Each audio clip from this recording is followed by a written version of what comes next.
Complete about turn తీసుకోవడం రాజకీయాల్లో సహజంగానే ప్రశ్నలకు కారణమైంది. అంటే పవన్ కళ్యాణ్ విమర్శకుడు, వేరే వాళ్ళ అవసరం లేదు.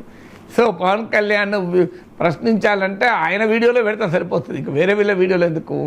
So that is eroding the credibility. Pawan Kalyan సగటు జనరల్గా 30 ఏళ్ళు 50 40 ఏళ్ళు 20 ఏళ్ళు రాజకీయాల్లో ఉన్నవాళ్ళు ఇలాగే ఉంటారులే, ఇక వాళ్ళకి ఇంకో రకంగా ఎలా ఉంటారు అనుకుంటారు. పవన్ కళ్యాణ్ నుంచి కాస్త ఫ్రెష్నెస్ ఆశించారు, ఎందుకంటే సినిమాల నుంచి వచ్చాడు, కొంత ఆవేశంగా ఉంటాడు, సో కొన్ని వాల్యూస్కు కట్టుబడి ఉంటాడు అని సమాజం ఎక్స్పెక్ట్ చేసింది. కనుక పవన్ కళ్యాణ్ కూడా ఇట్లా తయారయ్యాడు ఏంటి, అంతకుముందు అన్న దానికి కంప్లీట్ విరుద్ధంగా ఇప్పుడు మాట్లాడుతున్నాడు అనే ప్రశ్న అనివార్యంగా వస్తుంది. ఎందుకంటే పవన్ కళ్యాణ్ ఈ స్థాయిలో టర్న్ తీసుకుంటే ఆశ్చర్యం కూడా వేస్తుంది.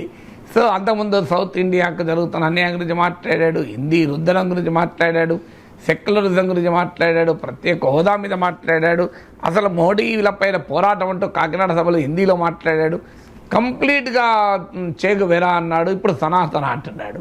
సో అంత అవసరం కొరకు అవకాశం కొరకు ఈ స్థాయిలో తన అభిప్రాయాలు మార్చుకోవటానికి పవన్ కళ్యాణ్ రెడీ కావచ్చు, సమాజం రెడీ కాదు కదా.